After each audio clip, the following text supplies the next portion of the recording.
মস্তিষ্ক ঠিক ছিল, ব্রেন ঠিক ছিল, শরীর সুস্থ ছিল। মুয়াজ্জিন আযান দিয়েছে, তার কর্ণপাত হয় নাই। যে কর্মের মধ্যে ছিল ওই কর্মের মধ্যে রয়ে গেল, ইচ্ছাকৃতভাবে নামাজকে ছেড়ে দিয়েছিল।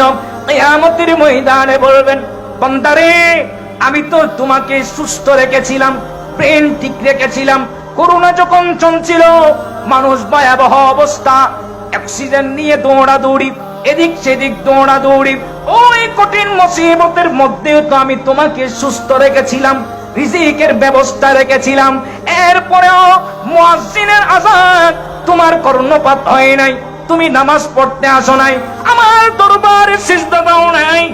আজ কিয়ামতের ময়দানে আমি তোমাকে অসুস্থ করে দিলাম, পায়ের গোছা খুলে দিলাম, দেখি তুমি এবার সিজদা দাও। কষ্টের কারণে, যন্ত্রণার কারণে সিজদা দিতে পারবে না।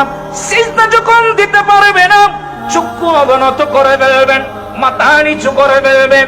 ওই মুহূর্তে রব্বুল আলামিনের পক্ষ থেকে লাঞ্ছনাদায়ক আযাব শুরু হয়ে যাবে। উচ্চ আওয়াজে বলুন না নাউযুবিল্লাহ।